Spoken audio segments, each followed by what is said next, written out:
For today's video, ito nga tayo ay gagawa ng sinaing na tulingan. Kumuha tayo ng kalamyas sa ating bakuran, sa likuran. Yan, isang balding kalamyas, okay na yan. At kumuha rin tayo ng dahon ng saging para pambalot sa ating sinaing na tulingan, pandagdag aroma.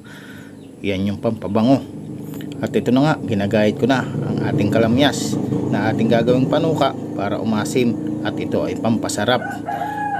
Talaga namang napakasarap nito, sinaing na tulingan. Ito yung tutorial natin. Sundan nyo lang ako kung paano ko lulutuin at nang makasanayan nyo kung paano magluto ng masarap na tulingan.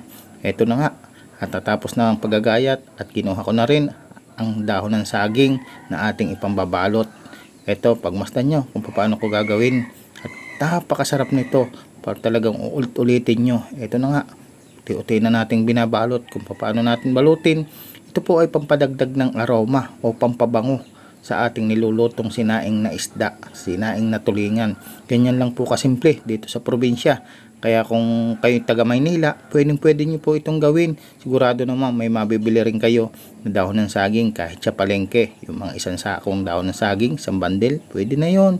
Tsaka isang tulingang mga 10 kilo. Ayan. Ito na nga, at tutubigan po natin ito matapos kong balutin. Tubigan natin ang kalahating baso lang po muna ng tubig, pampatagal muna ng lansa habang naiiga. Pag malapit ng maiga, saka po tayo dyan magbabanto ng tubig, Ito na po, at tayo nga ay sasaing na natin ang ating sinaing na tulingan. Isinalang ko lang nga po sa ating kalan, at ito na ang ating tulingan. Ayan na, nagayat na ako ng bawang, dalawang sibuyas pala at bawang. Ayan na. At ilalagay na natin ang ating mga ginayat na ricado. Ayan, dyan na. O, diba? Napakagandang pagmasdan. Ayan ay napakabango niyan pag naluto mga kababayan. Kaya sundan nyo kung paano ko lutuin ang sinaing na tulingan. Ganyan lang po kasimple. Pwede rin po kayo dyan maglagay ng taba ng baboy para mas humarap. At yan, nilagyan ko na rin ng buhangin. Paminta pala. Na kulay itim, dinurog natin. Purong paminta. Ayan. Napakasarap po niyan mga kababayan. Kumukulo na po. Kumukulo na. Habang pong yan ay naiiga.